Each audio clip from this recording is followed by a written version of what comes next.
Welcome to Classic Storytime Hub. Today, we bring you The Hills of the Dead by Robert E. Howard, a tale of horror and dark sorcery, reimagined in a fresh, suspenseful style for modern listeners. The dry twigs and longer tossed into the fire snapped and hissed, sending sparks spiraling into the night. The flames leapt high, painting the faces of the two men in shifting shades of red and gold. And Longa, the voodoo priest of the slave coast, was ancient, his body bent and brittle, his skin a map of countless wrinkles. Around his neck hung a necklace strung with finger bones, each one gleaming in the firelight like a silent warning. Across from him sat an Englishman, Solomon Kane, tall, broad-shouldered, dressed head to toe in black, the austere garb of a Puritan. His wide-brimmed hat cast a shadow across his pale, stern face, and his eyes, cold and unyielding, glowed faintly in the flickering light. "You return, brother," Longa intoned, his voice heavy with age. "Many moons have burned away since our blood pact. You journeyed west, yet here you stand again." Kane's reply was low, spectral. "Your land is grim, Longa, a land painted in blood, haunted by shadows. Yet I have come back." The old priest stirred the fire, saying nothing. Kane's gaze drifted toward the jungle, a vast black wall beyond the circle of light. He raised a long finger, pointing into its silence. "Out there lies mystery and terror without name. I once braved it and nearly left my bones among its roots. Something in that darkness seeped into me, into my blood, into my soul. The jungle calls, and with the dawn I will answer. Perhaps I will find adventure, perhaps death, but better death than this endless hunger that burns inside me." And Longa's eyes glimmed. "She calls to me too. At night she coils around my hut like a serpent, whispering secrets. You and I, we are bound by blood. I am Longa, master of forbidden magic. You will go into the jungle, as all men do who hear her voice. Maybe you live, more likely you die. Do you trust my power?" Kane's voice was iron. "I do not understand it, but I have seen you send your spirit forth to command the dead." And Longa lifted his hands, chanting softly. The fire flared. Kane's vision blurred, a haze drifting before his eyes.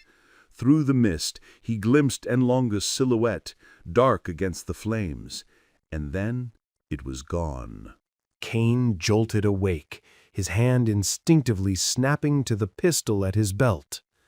Across the fire, Longa's grin gleamed in the flickering light, and the faint breath of dawn drifted through the jungle air. In the old priest's hands rested a stave of black wood, carved with strange markings, its end tapering to a wicked point. "This staff," Longa said, pressing it into Kane's grasp, "where steel and powder fail, this will guard you. When you seek me, lay it across your breast, fold your hands upon it, and sleep. I will come to you in dreams." Kane turned the weapon over, suspicion heavy in his eyes. It was light, yet harder than iron, and though he mistrusted sorcery, he recognized its worth as a weapon. As the first pale light crept over the river and the brooding jungle, Kane felt the weight of destiny in his hand. Kane lowered his musket, letting the stock sink into the dust. Silence pressed in around him, thick and suffocating, as if the land itself held its breath. His face was lined from weeks of bush travel, his garments torn and weathered, testimony to the jungle's merciless trials. Behind him stretched the tangled green wall of the forest, thinning into scrub and thorn. Ahead, the first of a chain of barren hills rose stark against the blazing sun, their boulders shimmering in the heat. Between jungle and hills sprawled a desolate plain of coarse grass and scattered thorn trees. Not a sound stirred. Only vultures drifted lazily across the sky, their black wings heavy with hunger. Kane had noticed their numbers growing in recent days, a grim omen. The sun sagged westward, but its fire still scorched the land. He moved forward slowly, musket trailing at his side. This was uncharted country, every direction as uncertain as the next. Weeks ago, he had plunged into the jungle with reckless courage, and by sheer miracle survived. Now he was hardened, tempered by ordeal, a man who could stand against the predators of this savage wilderness. Here and there he saw lion spoor, but no living beasts crossed the grasslands. The vultures perched like brooding idols in the stunted trees. Then movement caught his eye. A cluster of birds wheeled above a patch of tall grass, dipping and rising as if something below resisted their descent. Kane frowned. No roars, no snarls, only silence. Curiosity tugged at him, and he turned toward the disturbance. The grass rose to his shoulders, swaying like walls of a narrow corridor. He pushed through and froze. A corpse lay face down, limbs twisted unnaturally. As Kane stared, a massive dark serpent slid away into the grass, vanishing with uncanny speed. Its shape was wrong, disturbingly human in its motion. Kane bent over the body. The flesh was untouched, not torn as a lion or leopard would have left it, only broken, as if crushed by some unnatural force. Above, the vultures wheeled, then dipped low, following the ripple of grass that marked the creature's flight. Kane's eyes narrowed. Carrion birds feed on the dead, yet here they hunted something alive. Africa, he thought grimly, was a land of mysteries, many of them better left unexplained. Kane lifted his musket once more, shoulders heavy with the weight of endless wandering. Since parting from Nolonga moons ago, he had faced danger upon danger, yet something deeper, an unnameable urge, drove him farther into the wilderness. He could not explain it. Perhaps Satan's lure, perhaps the restless spirit of the wanderer, the same force that sent gypsy caravans across continents, Viking ships across unknown seas, and wild geese across the skies. He sighed. This barren land offered neither food nor water, yet it was a welcome reprieve from the choking venom of the jungle. Even desolate hills seemed kinder than the suffocating green. He glanced at their brooding shapes beneath the sun and pressed forward. In his left hand he carried Nolonga's fetish stave. His conscience whispered against keeping such a diabolic relic, yet he could never bring himself to cast it aside. Suddenly, the tall grass ahead erupted with chaos. A shrill scream tore the silence, followed by a roar that shook the earth. The grass split open, and a slim figure burst forth, a brown-skinned girl clad only in a simple garment, fleeing like a leaf on the wind. Behind her thundered a lion, massive and relentless, closing the distance with terrifying speed. She collapsed at Kane's feet, clutching his ankles in desperation. Without hesitation, Kane dropped the stave, raised his musket, and sighted the beast's snarling face. The shot cracked like thunder. The girl screamed once and fell senseless, while the lion leapt wildly, then crashed lifeless to the ground. Kane reloaded swiftly, then knelt beside the girl. She lay still, but his quick examination revealed she had only fainted. He poured water from his canteen across her face until her eyes fluttered open. Fear flooded her gaze as she looked upon her rescuer. She tried to rise, but Kane's steady hand held her down. Trembling, she cowered, overwhelmed by the roar of a weapon she had never known. She was slim, finely shaped, her features sharp and noble, her deep brown skin hinting at Berber blood. Kane spoke in a river dialect, a tongue he had picked up in his wanderings. Haltingly, she answered. Her people traded ivory and slaves with the river tribes, and so she knew the words. "My village lies there," the girl whispered, pointing with a trembling arm toward the southern jungle. "My name is Zuna. My mother struck me for breaking a cooking pot, and I fled in anger. I am afraid. Let me return to her." "You may go," Kane answered, his voice steady. "But I will take you myself. What if another lion crosses your path? You were reckless to run away." She whimpered softly.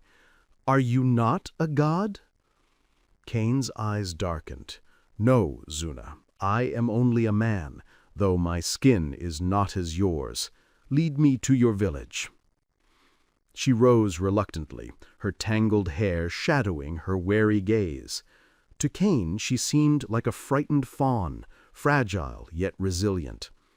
She led him southeast toward the hills. The sun sagged low, and the distant roars of lions rolled across the grasslands like thunder. Kane studied the sky. Nightfall in the open meant certain death. His eyes fixed on the hills, where a cavern mouth yawned only a few hundred yards away. "Zuna," he said, halting, "we cannot reach your village before dark. If we remain here, the lions will find us. That cavern will shelter us." She recoiled, trembling. "Not the hills, master. Better the lions." "Nonsense," Kane snapped, impatience cutting his tone. "We will spend the night in that cave." She protested no further. Together they climbed the slope and stood at the cavern's mouth. Its walls solid rock, its floor deep with sand. "Gather dry grass," Kane commanded, resting his musket against the stone. "Do not wander far, and listen for lions. I will build a fire to guard us. Bring twigs and grass, child, and we shall sup. I have dried meat and water." Zuna cast him a strange, lingering look, then turned silently away. Kane tore up brittle grass nearby, striking flint and steel until flames leapt high, devouring the heap. He wondered how he might keep the fire alive through the long night, when suddenly he felt eyes upon him. Two figures stood at the edge of the cave. Kane stiffened, a chill crawling his spine. They were tall, gaunt, and utterly naked. Their skin was a dusty black, tinged with the gray pallor of death. Their faces were grotesque, brows narrow and high, noses jutting like snouts, and their eyes, vast, unnatural, burning red. As they stood in silence, Kane realized with dread that only their eyes seemed alive. Kane spoke, but the figures gave no reply. He gestured toward his meager meal, inviting them to share, and they crouched silently at the cave's mouth, keeping as far from the dying fire as possible, their red eyes fixed not on him, but on the glowing embers. The sun sagged low, bleeding across the horizon until the grasslands shimmered like a sea of blood. Kane knelt over his pouch, pulling strips of dried meat when Zuna appeared around the hill, her arms full of grass and branches. Her eyes widened in horror. The bundle fell from her hands, and her scream split the silence like a blade. Kane spun, rising with the speed of a striking leopard. Two towering forms loomed over him. The fetish stave was already in his grip.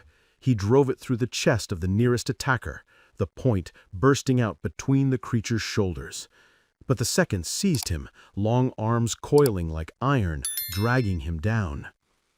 Claws raked at his face, red eyes blazing with inhuman menace. Kane twisted, fending off the talons with one arm, while his other hand drew a pistol. He jammed the muzzle against the creature's side and fired.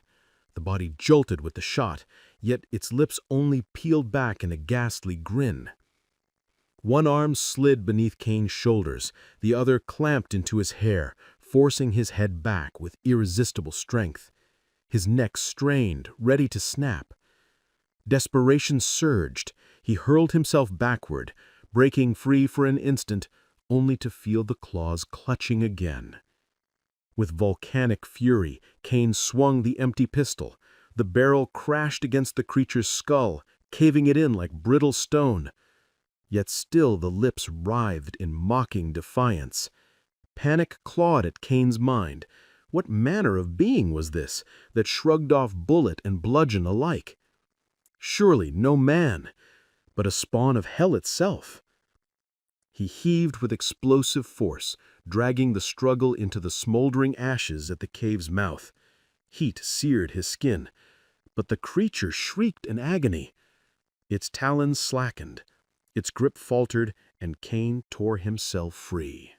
The creature, skull shattered yet still alive, rose slowly on one hand and one knee. Kane lunged like a starving wolf upon a wounded beast, striking from the side. He crashed onto the sinewy back, his iron arms locking into a deadly hold. Together they fell, and with a savage wrench Kane snapped the neck, so that the ghastly face twisted unnaturally, staring backward over its shoulder. The body lay motionless, but Kane's blood ran cold. The thing was not truly dead. Its eyes, those terrible, burning red eyes, still glowed with unholy fire. He turned, seeing Zuna crouched against the cave wall, trembling. His gaze fell upon the fetish stave, lying in a heap of dust and brittle bones. For an instant his mind reeled at the sight. Then, striding forward, he seized the staff. Grim resolve hardened his features. He raised the weapon high, then drove it deep into the creature's chest. Before his eyes, the monstrous body convulsed, then collapsed into dust, dissolving into nothingness, just as the first foe had crumbled beneath the stave's power. Kane stood transfixed, horror-struck, watching the ashes scatter in the cave's breathless silence. "Great God!" Kane whispered, horror tightening his voice. "They were dead men. Vampires! This is Satan's work made flesh!" Zuna crawled to him, clutching at his knees. "Master, they are the walking dead!" she sobbed. I should have warned you." "Why did they not strike when they first appeared?" Kane demanded. "They feared the fire," she whispered. "They waited for the embers to die." "From where do they come?" Her voice trembled. "From the hills. Hundreds of them swarm among the boulders and caverns. They live on human life. When they slay a man, they devour his soul as it leaves his body. They are drinkers of spirits. In the greater hills lies a silent city of stone.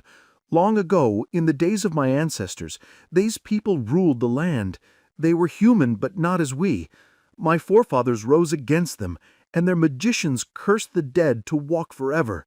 Since then, they have haunted the tribes, descending at sunset and midnight to kill and kill again.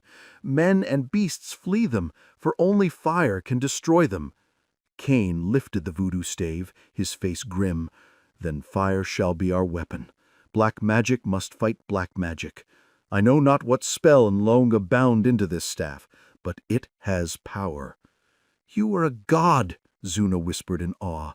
"No man could defeat 2 of the walking dead. Master, can you not lift this curse from my people? We have nowhere to flee. The fiends strike at will, and death stalks our land." Deep within Kane, the zealot stirred, the crusaders' fire, the fanatics' resolve to battle darkness at any cost. "First we eat. Then we build a great fire at the cave mouth. The flames that keep beasts at bay will also hold back fiends. Later, Kane sat within the cave, chin pressed to his fist, eyes lost in the fire's glow. Behind him, Zuna watched silently, awed by his presence. God of hosts, grant me strength. My hand must lift this ancient curse. Yet how can I fight the dead who yield not to mortal weapons? Fire destroys them, a broken neck halts them, the stave crumbles them to dust. But what of the hundreds that swarm these hills, feeding on the essence of life itself? Have not warriors come before, only to be driven back to that silent city where no living man can reach? The night dragged on. Zuna slept, her cheek resting lightly on her arm, innocent even in the shadow of terror. The hills trembled with the roaring of lions, yet Kane sat unmoving, eyes fixed on the fire, thoughts heavy and grim. Beyond the flickering glow, the darkness stirred, whispers, rustlings, soft footfalls that never came close. And sometimes, when he lifted his gaze, he thought he saw the gleam of vast red eyes watching from the black. At last, dawn crept across the grasslands, pale and gray. Kane roused Zuna with a touch. "God forgive me for meddling in barbaric sorcery," he muttered. "But evil must be fought with evil, perhaps. Tend the fire, child, and wake me if danger comes." He lay back upon the sand, the voodoo staff resting across his chest, his hands folded upon it. Sleep claimed him instantly, and in sleep he dreamed. Through a heavy fog he walked, and there stood Inlunga, vivid and real. The old priest spoke, his words sharp and clear, burning into Kane's mind as if carved in stone. "Send the girl to her village when the lions have gone to their dens," Inlunga said. "Bid her return with her lover to this cave. There make him lie down as if to sleep, holding the voodoo staff." The vision dissolved, and Kane awoke with a start. Strange it was how vivid the dream had been, and stranger still that Inlunga had spoken in flawless English, not the crude jargon of the coast. Kane frowned, then shrugged. He had seen Inlunga's spirit animate a corpse. Perhaps this too was within his power. "Zuna," Kane said at last, dismissing his doubts, "I will walk with you to the jungle's edge.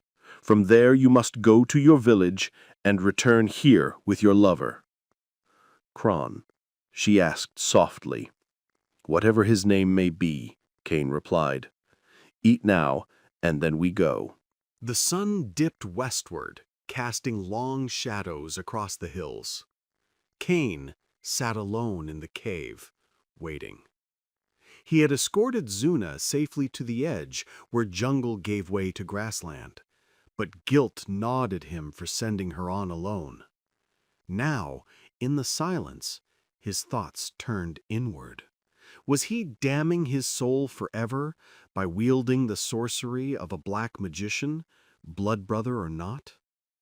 A sound broke his brooding. Light footsteps echoed at the cave's mouth. Kane's hand went to his musket, but it was only Zuna returning. Beside her walked a tall youth, broad-shouldered and finely built, his skin the same deep brown as hers. His eyes, wide and luminous, fixed on Kane with a reverence bordering on worship. Clearly, Zuna had not lessened her tale of the pale stranger who fought the walking dead. Kane instructed the youth to lie down, placing the voodoo stave across his hands. Zuna crouched nearby, eyes wide with fear. Kane stepped back, uneasy, half ashamed of this strange ritual, uncertain if anything would come of it. Then, with a sudden gasp, the youth stiffened. Zuna screamed, leaping to her feet. "You have killed Kron!" she cried, rushing at Kane, who stood frozen in shock. But before she reached him, her strength faltered. She swayed, touched her brow, and collapsed beside her lover, arms clinging to his still form. The body stirred, fingers twitched, limbs shifted, and slowly the youth sat upright, disentangling himself from Zuna's embrace. Kane's breath caught. The boy's soft eyes had hardened, glittering with a cold serpentine gleam. And then came the grin, sly, knowing, utterly alien. The youth said, his voice grotesquely familiar. "Blood brother, have you no greeting for Enlonga?" Kane's flesh crawled. He watched as Cran rose, stretching his limbs awkwardly, as though they were new to him. He struck his chest with satisfaction. "Me Enlonga," he boasted, "mighty juju man. Blood brother, you know me now, eh?" "You are Satan himself," Kane said, grimly. "Are you Cran or Enlonga?" "I am Enlonga," the youth replied with certainty.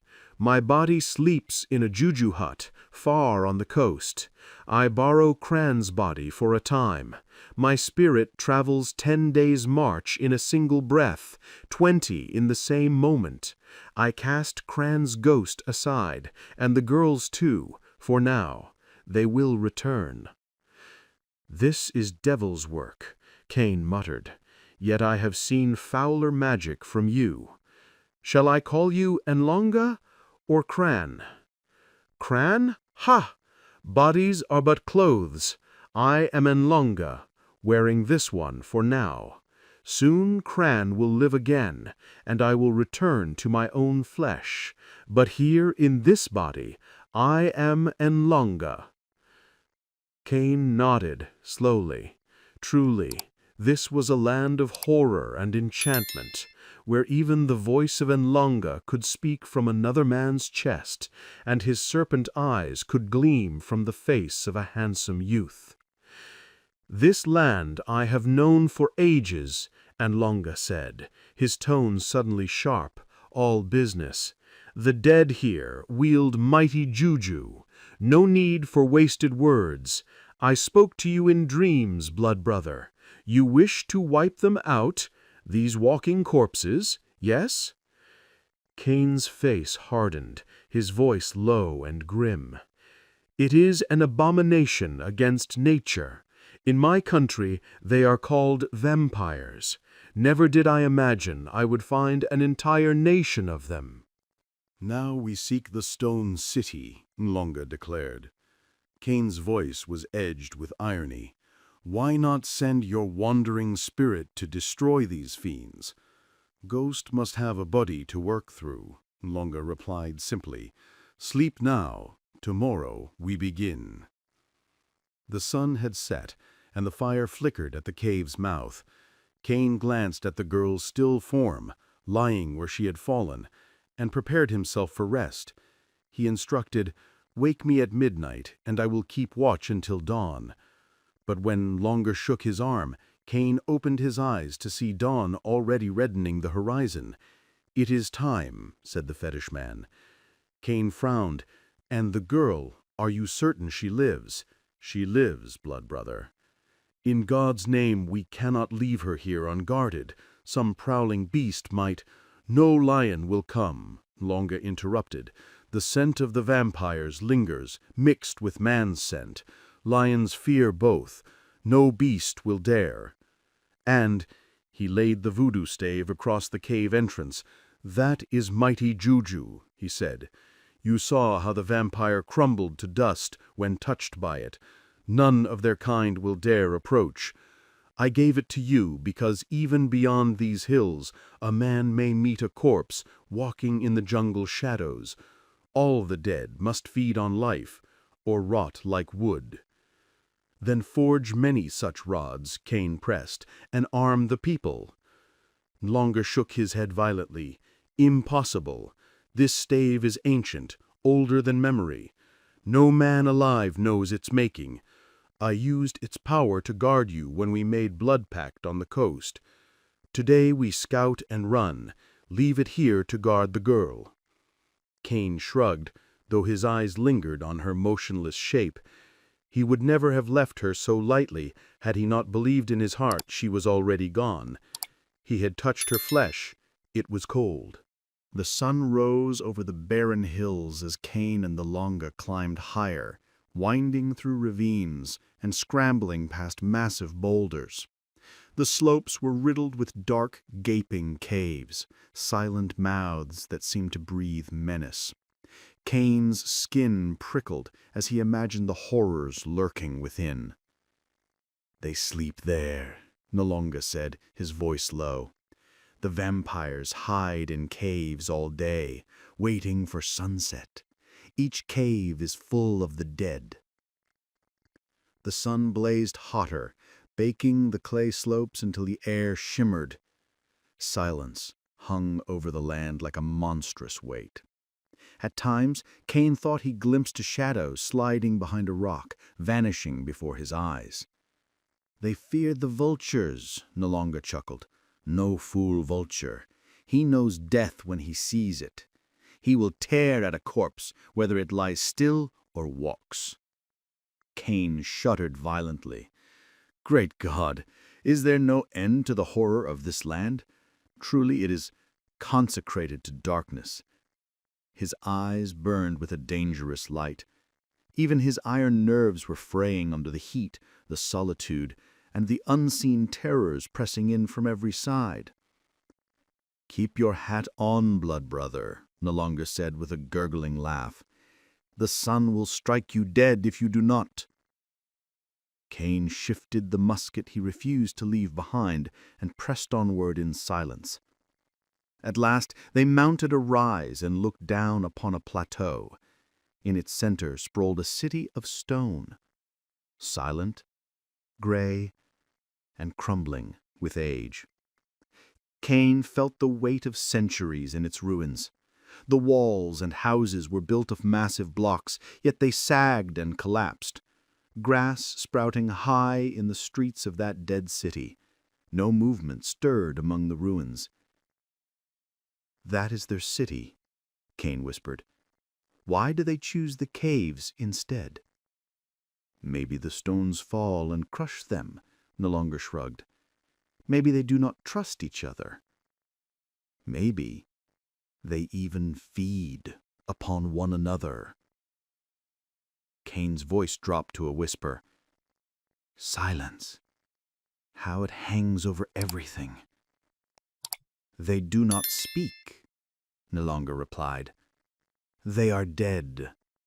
They sleep in caves, wander at sunset and night. If the jungle tribes attack, the vampires retreat to their stone walls and fight from within." Kane nodded grimly. The crumbling walls of the dead city still loomed strong enough to defy spearmen, especially when manned by those snout-faced fiends. "Blood brother," Nalonga said solemnly, "I have mighty magic thought. Be silent a while." Kane seated himself on a boulder, brooding over the barren crags. Far to the south stretched the jungle, a green ocean shimmering in the distance. But closer at hand yawned the black mouths of the caves, each one a pit of horror. Nalonga crouched, etching strange symbols into the clay with his dagger. Kane watched uneasily, knowing how easily they might fall if even a handful of vampires emerged. And then his fears became flesh. A monstrous shadow fell across the fetish man. Kane moved without thought. He sprang from the boulder like a hurled stone, musket raised. The stock smashed into the creature's face, driving it back step by step. Kane pressed the attack with the fury of a tiger, battering relentlessly until the fiend teetered at the cliff's edge, then toppled, crashing 100 feet to writhe broken on the rocks below. Nalonga's cry split the air. He pointed, and Kane's blood chilled.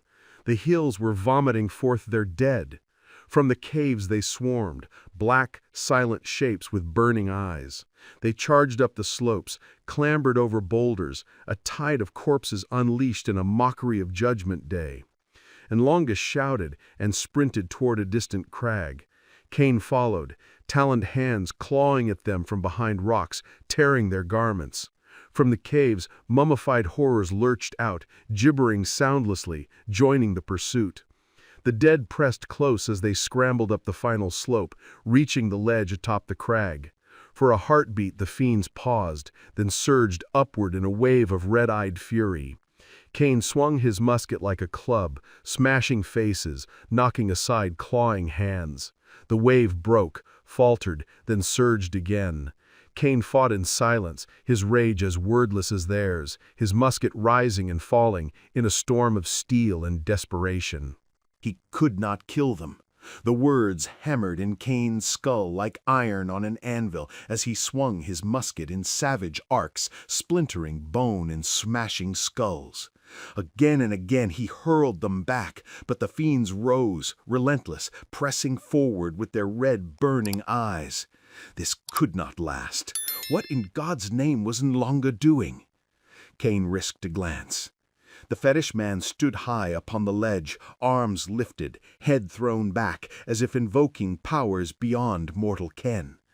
Kane's vision blurred, the faces before him were hideous, skulls shattered, jaws caved, limbs broken, yet still they clawed forward, and those behind reached over the ruined bodies to seize him.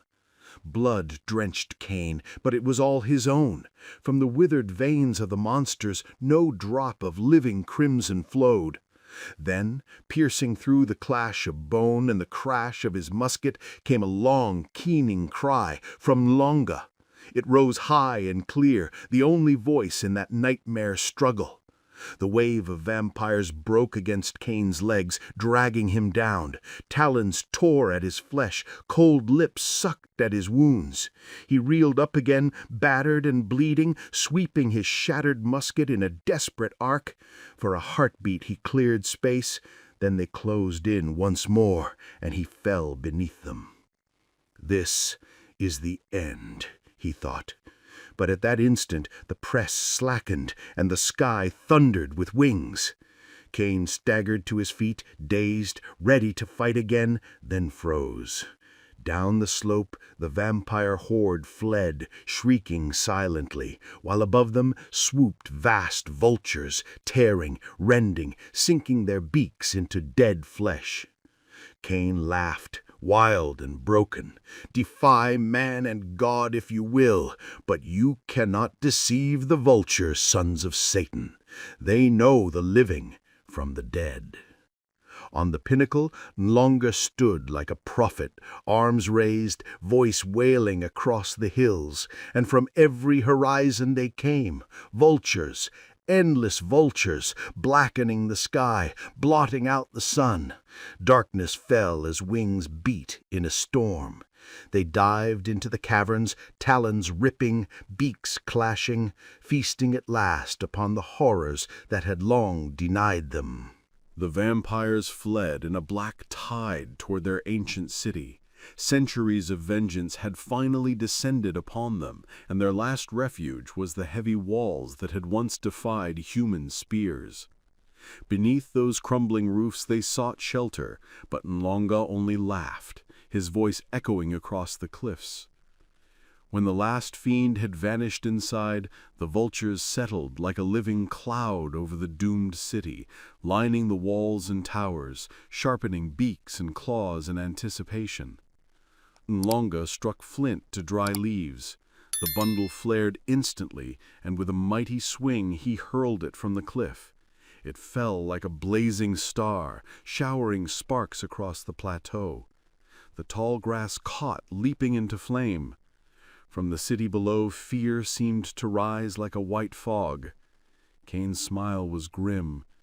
"The grass is brittle from drought," he said. "It will burn fast." The fire raced across the plain like a crimson serpent, coiling and writhing toward the walls. The vultures lifted reluctantly, wings beating heavy in the smoke. A sudden gust whipped the blaze into a roaring sheet, hemming the city in a barricade of fire. Sparks leapt over the walls, igniting the grass in the streets. Flames rose, spreading with terrifying speed, cloaking the city in a veil of red. Through the swirling mist, Kane and Longa glimpsed dark shapes writhing, only to vanish in bursts of flame. The stench of burning flesh rolled upward, choking the air. Kane stood transfixed. It was hell made real. The city was a cauldron of fire, its inhabitants like insects fighting against inevitable doom. The flames towered 100 feet, and above their roar came a single scream, inhuman, cosmic, the death cry of a race silenced for untold centuries. Then, as swiftly as it had risen, the fire died. The plateau lay blackened, the city reduced to smoking ruin. No corpse remained, not even a charred bone. The vultures wheeled above, but they were already scattering, their feast complete. Kane lifted his eyes to the clear blue sky. It was like a sea wind sweeping away the fog of horror. From far off came the faint roar of a lion, and the vultures drifted away in ragged lines, leaving silence over the land. Kane sat at the cave's mouth, where Zuna lay unconscious, submitting to Enlonga's rough bandaging. His garments hung in tatters, his body bruised and gashed from the cliffside battle, but no mortal wound marked him. "Mighty men we are," Enlonga declared with satisfaction. "The vampire city lies silent now. No walking dead remain in these hills." Kane rested his chin on his hand, his voice heavy. "I do not understand. Tell me, Enlonga, how did you speak to me in dreams? How did you take Cran's body? How did you summon the vultures?" Enlonga's tone shifted, dropping the broken pidgin for the river dialect Kane knew. "Blood brother, I am so old you would call me a liar if I told you my years. All my life I have studied magic, first at the feet of mighty juju men of the south and east, then as a slave to the Bukra, learning more. How can I span centuries in a moment and make you understand with a word what has taken me lifetimes to master? Even the vampire's secret, that they stave off decay by drinking the lives of men, would be beyond your grasp." He leaned closer, eyes glittering with something deeper than sorcery. "I sleep, and my spirit flies across jungle and river to speak with the souls of my friends. The staff I gave you holds ancient power, born of the old land. It draws my ghost to it as a magnet draws iron." Kane listened in silence. For the first time he saw in Enlonga's eyes not merely the gleam of black magic, but the far-seeing fire of a prophet. "I spoke to you in dreams. I sent Cran and Zuna's souls into a dim land whence they will return unknowing. All things bow to magic, beasts, birds, even the dead. I called the vultures with strong voodoo, and they obeyed." He spread his hands. "You are a mighty warrior, blood brother, but in the ways of magic you are a child lost. What took me long dark years to learn, I cannot teach you in a breath. You think only of evil spirits, but if my magic were always evil, would I not keep this fine young body instead of returning it? Cran shall live again." He pressed the staff into Kane's hands. "Keep it. It holds power against sorcerers, serpents, and all evil things. Now I return to the coast, where my true body sleeps. And you, blood brother, what of you?" Kane rose slowly, his eyes fixed eastward. He lifted a hand, pointing into the horizon. "The call grows no weaker. I go." Enlonga nodded and extended his hand. Kane clasped it firmly. The mystic fire had faded from the fetish man's face, replaced by a sly gleam, eyes twinkling with reptilian mirth. "Me go now, blood brother," Nlonga said, slipping back into his beloved jargon, prouder of it than all his conjuring. "Take care, this jungle may yet pluck your bones. Remember the voodoo stave, brother. Ay ya, palaver done." He fell back upon the sand. Kane watched, shuddering, as the sly expression drained from Kron's features. Somewhere far away on the slave coast, the withered body of Nlunga stirred in its juju hut, rising from deep sleep. Kran sat up, yawning, stretching, smiling as if waking from a harmless dream. Beside him, Zana rubbed her eyes and rose unsteadily. "Master," Kran said apologetically, "we must have slumbered." And thus the story ended. If you liked this journey into the worlds of classic literature, do not forget to support us by subscribing so we can tell you more. And hey, if there's a classic tale you'd love to hear told in this suspenseful style, drop its name in the comments below. Your suggestion might be our next chilling adventure.